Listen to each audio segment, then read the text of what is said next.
자, 오늘 뒤에 주보 뒷면 한번 우리 함께 같이 읽어보겠습니다. 기도에 관한 내용이고요. 지창. 기도는 우리 함께 다시 읽겠습니다. 시작. 기도는 위대한 위로가 있는 영적 활동입니다. 기도는 단순한 습관이나 의무가 아니라 우리 영혼을 새롭게 하고 깊은 위로를 주는 거룩한 영적 활동입니다.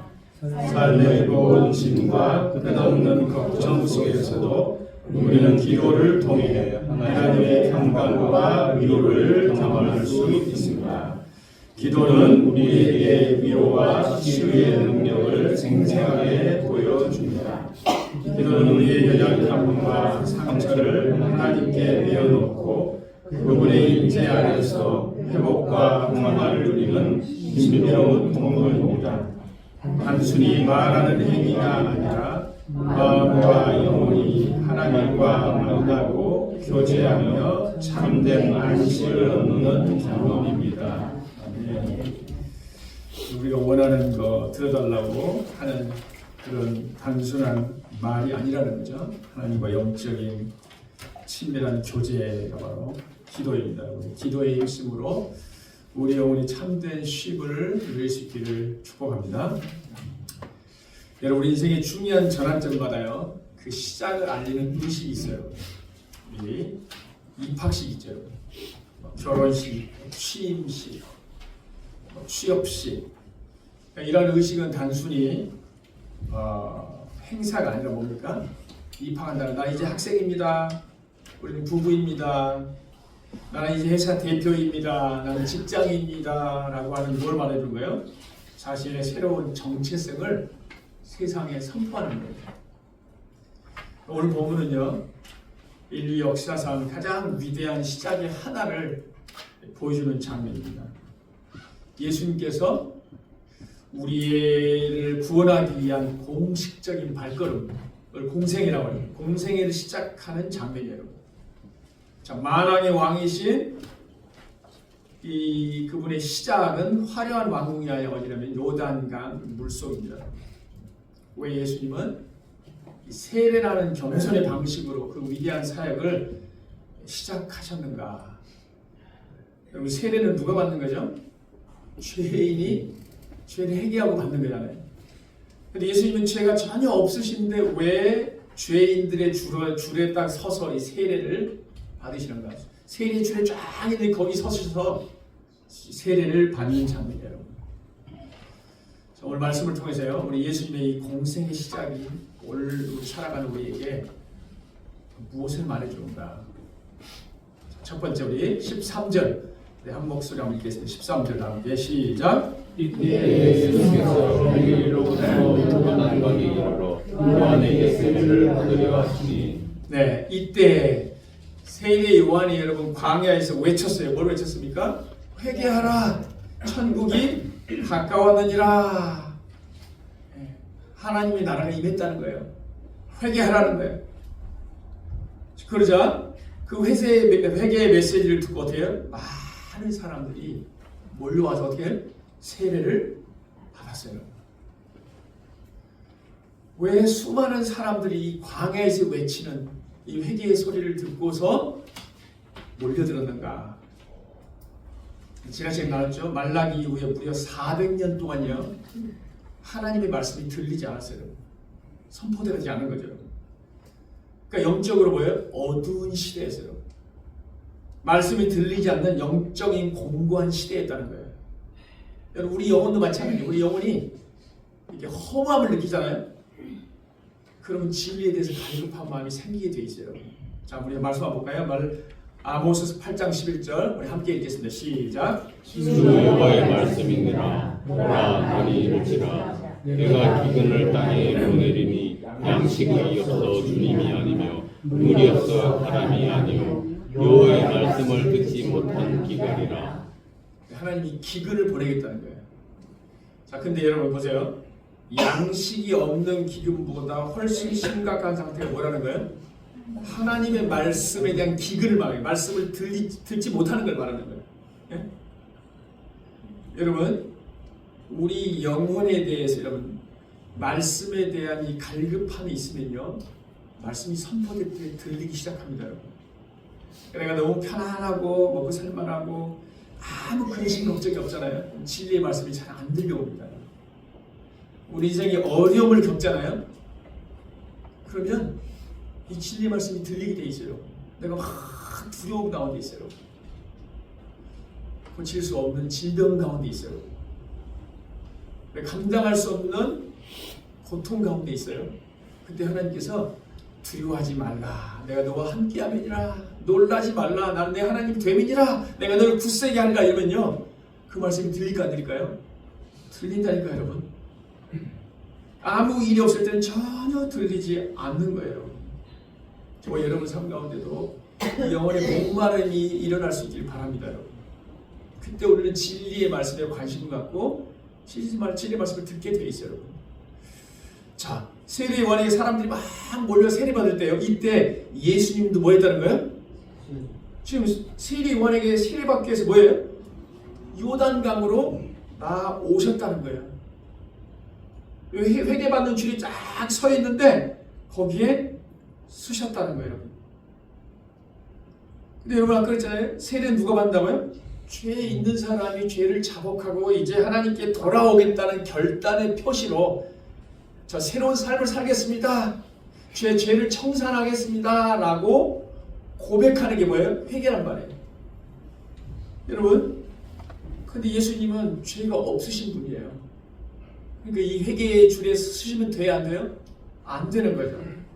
예수님이 회개의 줄에 딱 서니까요, 세례 요한이 세례를 주다가, 자, 14절 한번 읽어볼까요? 자, 어떻게 말할까요? 시작. 요한이 이르되 내가 당신에게서 세례를 받았는데 당신이 내게로 오시나이까. 요한이 어떻게 했다고요? 말려 이르되 이러시면 안 됩니다. 그 말이에요. 극구 말렸다는 뜻입니다. 깜짝 놀랄 거예요. 내가 당신에게 세례를 받아야 할 터인데 당신이 내게로 오십니까? 누가 누구에게 세례를 받아야 돼요? 요한이, 죄인인 세례 요한이 죄가 없으신 예수님께 세례를 받아야 되는데 저한테 지금 세례를 받으러 오시는 겁니까? 이러시면 안 됩니다. 있을 수 없는 일입니다.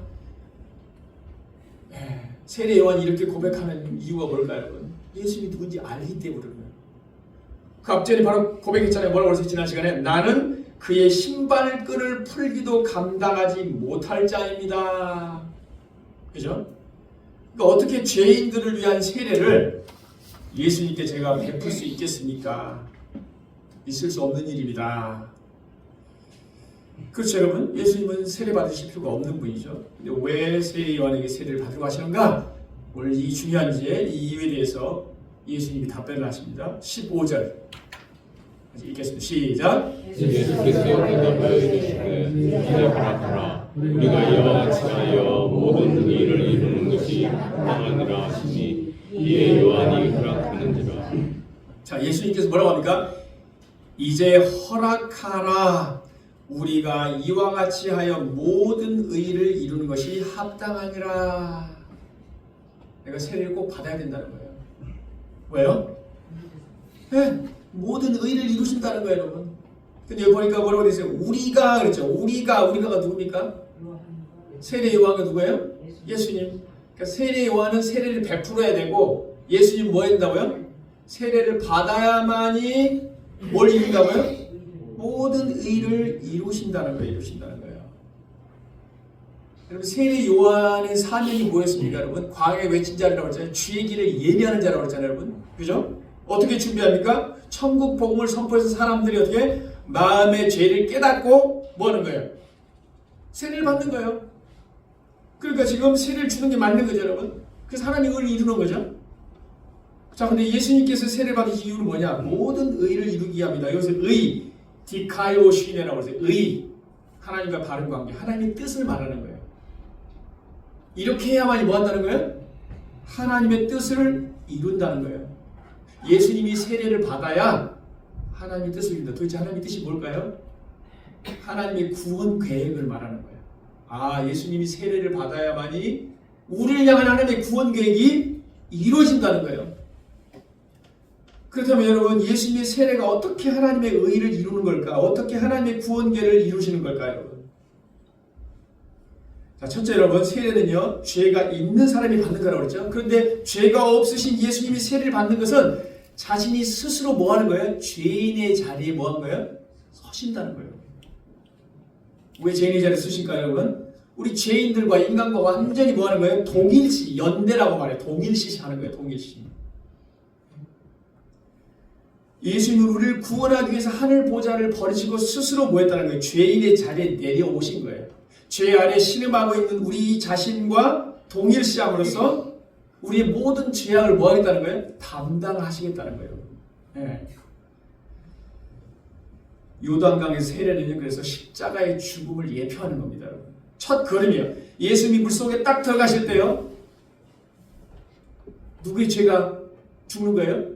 우리의 죄, 우리의 옛 자아가 죽는 거예요, 물속에서. 또 예수님이 물속에서 나오실 때 우리가 새로운 생명으로 태어나는 거예요. 그 예수님의 세례식은 바로 우리의 구원과 관계가 있다고 말해요. 자, 로마서 우리 8장 3절 한번 볼까요? 자, 왜 예수님이 스스로 죄인의 자리에 섰는가? 시작. 죄로 말미암아 자기 아들을 죄 있는 육신의 모형으로 보내어 육신의 죄를 정하사. 하나님이 육신의 모양으로, 죄 있는 육신의 모양으로 보내, 죄는 없으시지만 죄의 모양 보내셨어요. 자, 이사야 53장 12절. 그가 자기 영혼을 버려 사망에 이르게 하며 범죄자 중 하나로 헤아림을 받았느니. 네, 죄인으로 취급을 당하게 하셨다는 거예요. 우리가 똑같이 줄을 서게 하셔서 뭐예요? 뭐 하려고? 우리 죄를 대속하기 위해서. 이건 대속 사역을 예포하는 거예요. 네. 주님은 죄인과 같이 되어서 우리의 죄를 담당할 어린 양으로 오셨다는 거예요. 죄인을 대신해서 채찍에 맞으시고 어떻게 했어요? 찔림을 당하시고 죄에 있는 인간들이 구원을 얻도록 하신 것이다. 그러니까 예수님이 세례 받으신 건 죄를 짊어지기 위한 구원 계획을 이루는 거죠. 그러니까 예수님 우리를 대신해서 세례를 받으신 거예요.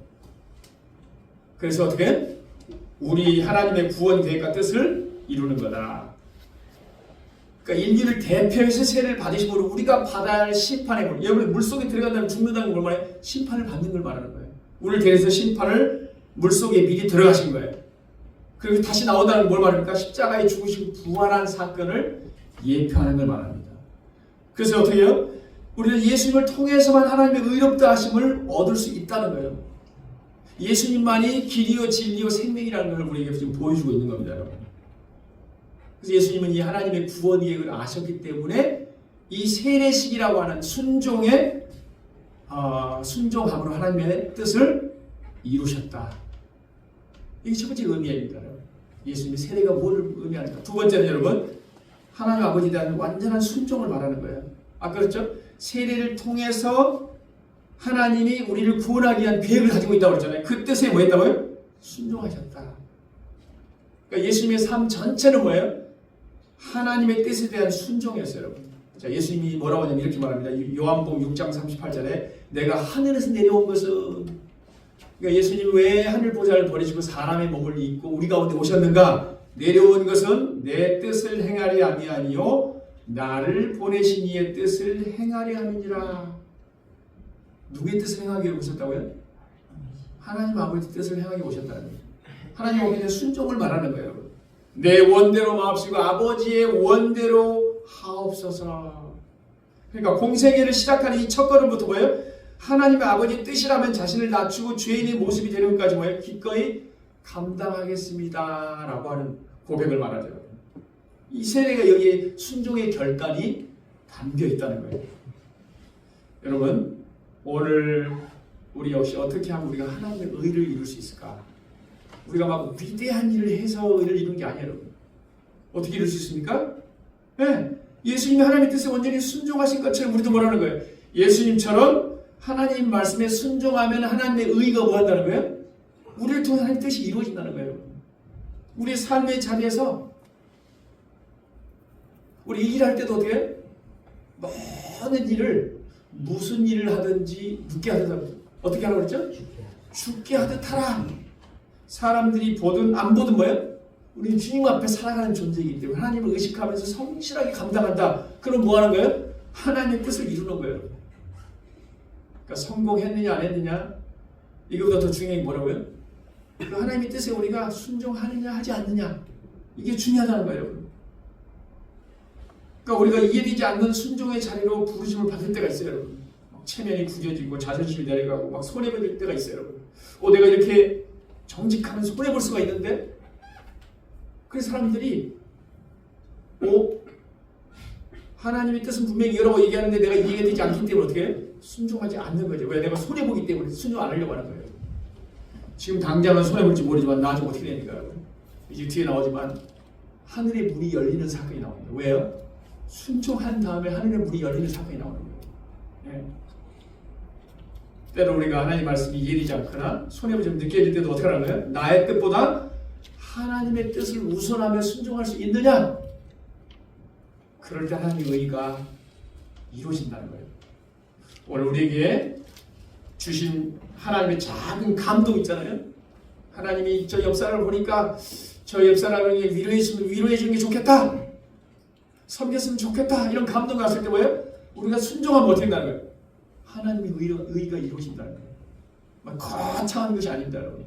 하나님 저와 여러분에게 감동을 주실 때 그 뜻에 순종할 수 있기를 저희 여러분으로 축복합니다. 자, 두 번째 16절 읽겠습니다. 16절 시작. 예수께서 세를 받으시고 곧 물에서 오셨으 하늘이 열리고 하나님의 성령이 비둘기같이 내려 자기 위에 임하심을 보시더니. 자, 예수님이 세례를 받고 물속에 들어갔다 딱 나오니까 어떤 일이 벌어졌어요? 놀라운 일이 벌어졌죠? 하늘이 열렸다. 순종할 때 하늘이 열리죠. 하나님의 성령이 비둘기같이 내려 자기 위에 임하심을 보시더니. 여러분, 이게 하늘의 문이 열린다, 이게 단순한 자연현상일까요, 여러분? 네. 뭔가 위대한 지금 사인이 있는 거죠, 여러분. 자, 하늘의 문이 열렸다. 옛날 구약시대에 에스겔 선지자가요, 하나님의 영광을 볼 때 하늘이 열렸던 것처럼 지금 예수님의 그 세례 현장에 하늘의 문이 열렸다는 거예요. 그리고 성령님이 비둘기처럼 뭐 했다는 거예요? 임했다. 성령이 임했다는 거예요. 여러분, 비둘기가 뭘 상징할까요? 비둘기는 평화와 새 창조를 상징합니다. 노아 홍수 때 여러분이 어떤 일이 벌어졌어요? 비둘기가 새 시대를 알린 거예요. 그러니까 이제 예수님이 이 세례식을 통해서 예수님 안에서 새로운 구원의 시대가 열린다는 걸 뭐하는 거예요? 지금 선포하고 있는 거예요, 여러분. 예수님이 하나님의 아들로서 구원의 왕으로 오셨음을 선포하고 있는 장면이에요, 여러분. 새로운 시대가 열렸다. 그러니까 예수님은 그냥 단순한 사람이 아니라는 걸 말해주는 거예요. 네. 죄로 인해 굳게 닫혔던 하늘과 우리 사이의 구원의 문이 예수님의 세례식을 통해서 뭐 했다는 거예요? 열렸다는 걸 말해줍니다. 이게 우리에게 복음이다, 복음. 하늘 문이 닫혔다는 건 하나님과의 관계가 딱 닫혀 있었는데 예수님의 세례식을 통해서 하늘 문이 열렸다는 거예요. 우리 구원의 문이 활짝 열렸다는 거예요. 근데 여러분, 이 사건에요, 성삼위 하나님이 다 등장하세요. 누가 등장했어요? 아까 예수님이 성부 하나님, 성자 하나님이잖아요. 또 성령님이 임했죠, 여러분. 그 뒤에 어떻게 하늘에서의 음성이 들렸어요. 17절에 뭐라고 그래요? 하늘에서 음성이 들려왔어요, 여러분. 성부 하나님이 말씀하시는 거죠. 그러니까 성부, 성자, 성령 하나님이 함께 동역하시는 우리에게 보여주고 있는 거예요.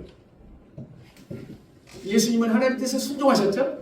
그때 성령님이 딱 임하셨고 성부 하나님의 음성이 딱 들린 거예요.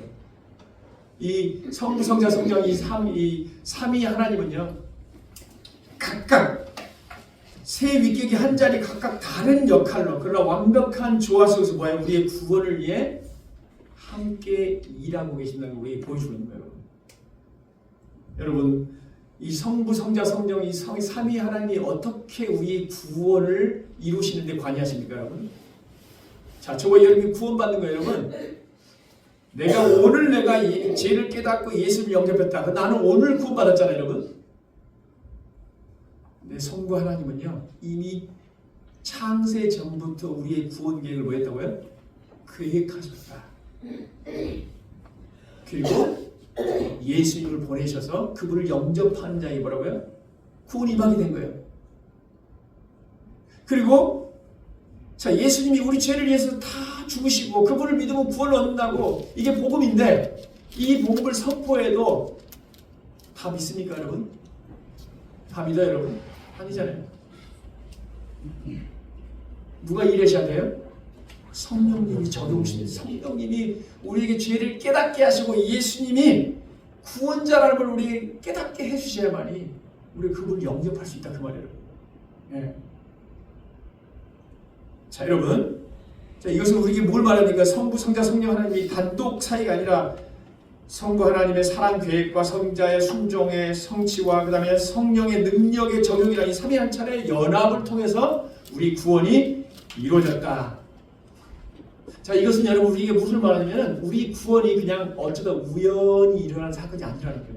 그냥 내가 노력해가지고 내가 머리가 좋아서 얻은 게 아니라는 거예요. 영원전부터 이미 계획된, 그래서 우리 구원은 절대로 흔들리지 않는다는 걸 말합니다. 정말 여러분 예수님 영접해도요 우리 삶에서 우리가 여러 가지 감당하기 어려운 일을 만나면요 막 구원이 흔들려요. 진짜로 하나님 살아계시는가 부터 시작해서 했잖아요. 의심이 막 들고 있잖아요. 그러면 이미 그런 관점으로 바라보면 우리 구원이 안전할까요 여러분? 우리 감정이 왔다 갔다 하는데 그럼 그때마다 어떻게 돼요? 우리 구원이 왔다 갔다 한다니까요. 근데 이 삼위 세 분이 하나님이 우리에게 인쳐주시는 거예요. Don't worry, 걱정하지 말라는 거예요. 우리 구원이 뭐라고요? 절대적으로 안전하다, 확실하다는 것을 보여주고 있는 거예요. 지금도 마찬가지로 우리 교회도 마찬가지고 우리의 삶 가운데서 우리 사역도 똑같아요 여러분. 우리 혼자가 아니라는 거예요. 우리 사역은 혼자가 아니다. 하나님과 함께 하신다는 거예요. 그리고 이 삼위 하나님이 연합으로 사역한 것처럼 여러분 하나님이 지금 교제 가운데 있는 거예요. 우리도 마찬가지예요 여러분. 우리 구원이 여러분 더욱더 견고하고 확실해지기 위해서는 여러분 성도 간의 교제가 중요합니다. 나 혼자 신앙생활하면 여러분 우리 구원이 왔다 갔다 하고요 흔들립니다 여러분. 집에서 인터넷으로 예배 드리잖아요 여러분. 편안하죠. 진리의 말씀이 들리기도 한 것 같아요 여러분. 그러나 견고하게 서질 못합니다. 우린 다 뭐라고요? 함께 이 교제하는 것이 너무도 중요하다는 거예요. 그래서 성경은 저와 여러분에게 고린도전서 1장 9절에 너희를 불러 그의 아들 예수 그리스도 우리 주와 더불어 교제케 하시는 하나님은 미쁘시도다. 우리가 서로 교제하면서 우리 구원이 더욱더 견고해지는 거예요. 모이기에 힘쓸 수 있기를 바랍니다 여러분. 은혜의 자리를 사모하고 여러분 열심으로 적극적으로 나오실 때 우리의 구원이 어떻게 나오면 더 견고하게 서게 된다는 거예요. 여러분 오늘 예수님의 세례식을 통해서 하늘의 문이 열렸죠 여러분. 예수님이 바로 하나님의 의를 이루는 그 세례식에 순종했을 때 하늘의 문이 딱 열렸어요 여러분. 그러니까 우리가 종종 왜 하나님 응답이 없습니까? 하나님은 순종의 자리에서 하늘을 여신다는 거예요. 그러니까 내가 이해되지 않아도 순종하는 게 너무도 중요하다는 거예요. 근데 우리는 보통 어떻게 생각합니까? 하나님 이거만 들으시면 제가 순종하겠습니다. 거꾸로 많은 경우 먼저 하나님께 축복하시면 그 후에 순종하겠다고 우리는 결심을 하죠. 우선순위가 중요합니다. 우리가 먼저 하나님께 순종의 결단을 할 때 하늘의 문이 열리게 될 줄 믿습니다 여러분. 우리가 하나님을 높이면 하나님이 우리 삶도 높여주실 줄 믿습니다. 우리가 하나님을 존중할 때 사람들 앞에서 저 하나님을 믿습니다, 하나님이 내 주가 되십니다 라고 분명하게 인정할 때 하나님께서 우리에게 뭐라고 하십니까? 나도 너를 존중하겠다, 높여주겠다. 하나님은 여리고성을 무너뜨린 후에요 그 성을 돌아가신 게 아니에요 여러분. 자, 여리고성이 무너지면 돌아라가 아니라 뭐라고요? 네가 여리고성을 돌면 뭐 한다고요? 여리고성이 뭐 한다고요? 무너진다는 거예요. 뭘 통해 역사하시겠다? 우리의 믿음을 보시는 거예요 여러분. 하나님에 대해 순종하는가? 그 믿음을 통해서 하나님이 역사하신다는 거예요. 여러분이 하늘의 문이 열리기를 바랍니까 여러분? 그렇다면 먼저 믿음과 순종의 삶을 보이시기를 축복합니다 여러분. 먼저 하나님의 나라와 의를 구할 수 있기를 바랍니다. 자, 우리 세 번째로 17절 함께 읽겠습니다. 17절 시작. 하늘로부터 소리가 있어 말씀하시되 이는 내 사랑하는 아들이요 내 기뻐하는 자라 하시니라. 이제 하늘이 열리고 성령이 임하신 후에 결정적인 선포가 하늘로부터 임하죠. 절정입니다, 여러분. 이는 내 사랑하는 아들이요 내 기뻐하는 자라 하시니라. 여러분, 이 음성은 예수님의 정체성과 사역의 본질을 알려주는 거예요. 예수님을 향하여서 뭐라고 얘기합니까 지금? 이는 내 아들이라. 이걸 시적 신분이라, 하나님이라는 뜻이에요, 여러분. 예수는 사람이 아니고 뭐라고요? 성부 하나님께서 지금 뭐 인정하시는 걸 말하는 거예요. 그분이 바로 하나님의 유일하신 하나님의 아들이심을 지금 선포하는 거예요. 이 말씀도 시편 2편 7절에 이미 인용이 되어 있어요. 너는 내 아들이다. 오늘 내가 너를 낳았도다. 이걸 메시아 예언의 성취라고 합니다. 오늘 이 세례식을 통해서 한마디로 말하면 왕의 대관식을 말하는 거예요. 예수 그리스도가 바로 하나님의 아들이시다. 메시아임을 지금 증거하고 있는 거고요. 두 번째 뭡니까? 내 사랑하는, 지금 아버지와 아들 사이에 뭐예요? 친밀한 사랑의 관계, 특별한 사랑의 관계를 보여주고 있잖아요. 그러니까 예수님은 하나님의 사랑받는 아들이시다. 그분의 그 모든 존재와 사역이 바로 그 사랑에 근거하고 있다는 거예요. 자, 오늘 우리가 마지막으로 가장 중요한 게 바로 이겁니다. 따라합시다. 내 기뻐하는 자라. 이게 이사야 42장 1절에 나와 있는 말씀이에요. 내가 붙드는 나의 종, 내 마음에 기뻐하는 나의 택한 사람을 보라. 이걸 종의 노래라고 합니다, 여러분. 고난받는 종으로 이방 땅에 공의를 베푸고 인류를 죄에서 구원할 것임을 말씀하는 거예요. 다시 말해서 뭡니까? 하나님 아버지께서 아들 예수님을 보시면서 기뻐하신다는 거예요. 너무 기뻐하신다. 근데 이 기쁨이 예수님께서 위대한 일을 행하셨기 때문에 선포하는 말씀이 아니라는 거예요. 예수님은 이후에 어떻게 이 공생을 시작하면서 어떻게 수많은 기적을 일으키잖아요. 죽은 자를 살리시고 병든 자를 고치시잖아요. 그래서 내가 기뻐한다가 아니라 그 전에 이미 뭐라는 거예요? 어떤 일을 행하기 전에 너는 내 기쁨, 내 기쁨이라는 거예요. 자, 여러분, 이게 이제 우리에게 중요한 걸 말해요. 우리의 정체성을 말해주고 있는 거예요. 이건 똑같이 우리를 향한 하나님의 선포입니다, 여러분. 우리가 예수님을 믿는 순간 하나님은 우리를 너무 기뻐하신다는 거예요. 너는 내 기쁨의 자녀이다. 네가 무슨 위대한 일을 했기 때문이 아니라는 거예요.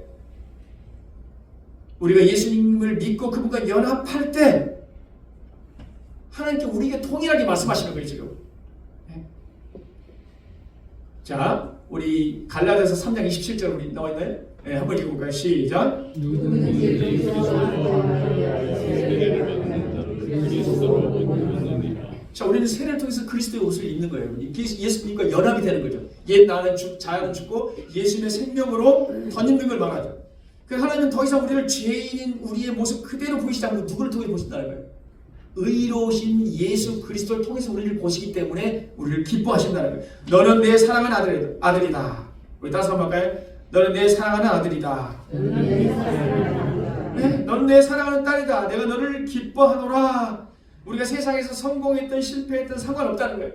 우리의 어떤 행위나 업적, 성공이나 실패와 상관없이 중요한 건 그리스도 안에 있다는 그 사실 하나만으로 우리 하나님의 기쁨의 대상이 된다는 거예요, 여러분. 네. 이것이 우리의 새로운 정체성이라는 거예요. 우리가 세상에 나가면 우리 정체성이 막 흔들립니다. 언제 흔들립니까, 여러분? 분명 내가 주님을 믿으면서 내가 새로운 사람이 되었고 하나님이 나를 사랑한다는, 내가 너를 축복한다고 이걸 믿고 있는데 이제 세상에 나가면 경쟁이 시작되죠. 이제 경쟁에서 반드시 밀려나게 돼 있어요, 여러분. 실패를 맛보게 돼 있죠, 여러분.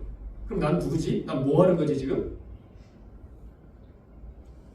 그때 이제 우리 흔들리는 비교하면서 이제 시작되는 거죠. 근데 오늘 주님 말씀하시는 거죠. 우리가 예수 그리스도 안에 있다면, 내가 예수 그리스도와 함께 연합이 되어 있다면, 세례를 받았다면 우리의 정체성은 세상의 평가가 아니라 뭐라는 거예요? 하늘에서 들려오는 이 음성에 달려있다. 하나님 우리 존재 자체를 기뻐하신다는 거예요. 우리가 무슨 했기 때문이 아니고 그리스도 안에 하나님의 자녀이기 때문에, 우리의 성공과 실패 때문이 아니라 오늘 이 음성에 하나님의 음성을 들을 수 있기를 축복합니다. 너는 내 사랑하는 자녀다. 우리 세상 속에 살아가면 늘 기억해야 돼. 그 대신 이게 누구에게 해당되는 거예요? 우리가 예수 그리스도를 내 주로 영접할 때, 세례를 받을 때 하나님 우리 인치시고 넌 내 사랑하는 자녀라고 말하는 것은 우리 인생을 책임지겠다는 약속이에요. 그냥 기뻐한다는 게 그냥 기뻐해 이런 뜻이 아니에요. 책임지겠다는 거예요. 책임지겠다는 거예요.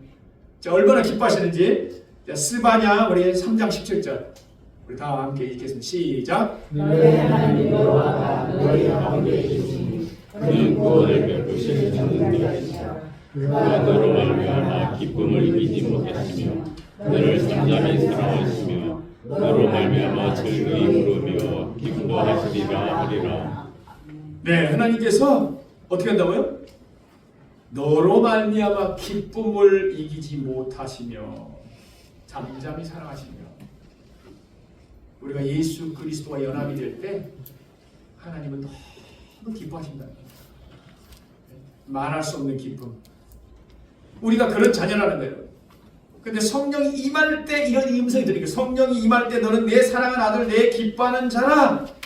이런 하나님의 음성이 들렸죠, 여러분. 여러분 이런 하나님의 음성을 들을 수 있기를 축복합니다, 여러분. 이 음성이 들려야만이 내가 힘을 얻는다 그 말이에요. 잘 안 들려요, 여러분. 하나님 우리를 너무도 사랑한다. 사랑한다는 말은 뭐가 담겨있다고 했죠, 여러분? 책임지겠다는 거예요. 책임지겠다는 거예요. 인도하시겠다는 거예요. 근데 이 음성이 잘 안 들리죠, 여러분. 내 힘으로 해봐도 잘 안 되고 하나님 계시긴 한 건가? 우리 예수님처럼 이렇게 세례식의 순종을 통해서 하나님의 뜻을 이루고자 할 때 하나님의 음성이 들려오는데 내 갈 길 가면서 하다 보니까 어떻게 길이 막히고 좌절하고 쓰러지고 넘어지다 보니까 이 음성이 들릴 리가 없죠. 나의 정체성이 알 수가 없는 거죠. 마치 패배자가 되고 나고자가 되고 내가 이렇게 살아도 되는 건가요? 뭐지 도대체 이게? 여러분 세례를 받는 것은요 하나님의 음성이 들려지는 대로 살겠다는 결단의 고백입니다. 하나님 음성이 들려지는 대로 살겠다.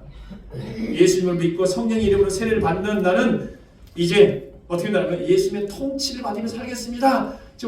예수님의 통치를 받으며 살아갈 때 우리의 정체성이 또 뭐한다는 거예요? 확고해진다는 거예요. 우리는 내가 하는 모든 일을 통해서 구속사를 이루어가야 합니다. 여러분. 구속사. 하나님이 예수님이 바로 하나님의 뜻을 이룬 것처럼 우리도 마찬가지로 구속사는 뭐예요? 하나님의 구원 계획을 이루어가는 거예요. 내가 만나는 사람들에게 내가 어떻게 행해야지? 또 내가 하는 일을 통해서 어떻게 하면 하나님의 뜻을 내가 나타낼 수 있지? 이게 구속사잖아요. 오늘도 여러분 하늘로부터 거룩한 하나님의 음성을 들을 수 있길 바랍니다. 너는 내 사랑하는 아들이요 내 기뻐하는 자라. 이번 한 주간 생활할 때도 여러분 세상의 목소리의 귀를 닫고 하늘의 음성의 귀를 기울이시기를 축복합니다. 나는 하나님의 사랑받는 자녀다 라는 확신을 갖고요 우리가 어떤 일을 만나더라도 바로 작은 순종의 발걸음을 내디딜 수 있기를 바랍니다. 그때 닫혔던 하늘문이 열리고 성령의 능력이 여러분의 삶을 덮으시는 그 놀라운 은혜를 경험할 수 있기를 축복합니다. 우리 나의 정체성을 기억하시기 바랍니다. 바로 세상의 평가가 아니라 하나님의 음성에 귀를 기울이며 살겠습니다. 자, 여러분 바로 예수님의 이 공생에는 화려한 능력이 아니라 철저히 낮아짐과 순종으로 시작되었죠. 그때 하늘의 문이 열렸습니다. 그리고 정체성이 선포됐어요.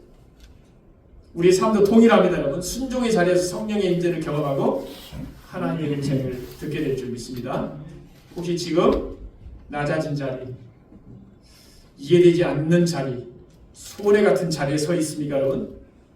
그것이 바로 하늘이 열리는 자리일 수가 있습니다. 여러분. 그때 우리가 하나님께 순종할 때 하나님이 우리에게 하늘의 문을 여시고 우리를 축복하실 줄 믿습니다. 주님, 이해되지 않아도 순종하겠습니다. 오늘 이 말씀을 통해 결단할 수 있기를 바랍니다. 자, 오늘 하나님 작은 순종에서 시작하겠습니다. 그리고 세상의 평가가 아니라 하나님의 음성에 귀를 기울이겠습니다. 성령의 능력을 의지하며 살겠습니다. 이런 결단이 우리의 결단이 될 수 있기를 주의 이름으로 축복합니다. 자, 오늘 말씀을 생각해서 우리 결단하는 시간을 갖기로 합니다. 주님 말씀하시면 내가 나아가리다. 주님 뜻이 아니면 내가 멈춰서리이다. 나의 가고 서는 것 주님 뜻에 있으니 오 주님 나를 이끄소서. 주님 말씀하시며 내가 나아가리라. 주님 뜻이 아니면 내가 멈춰서리라.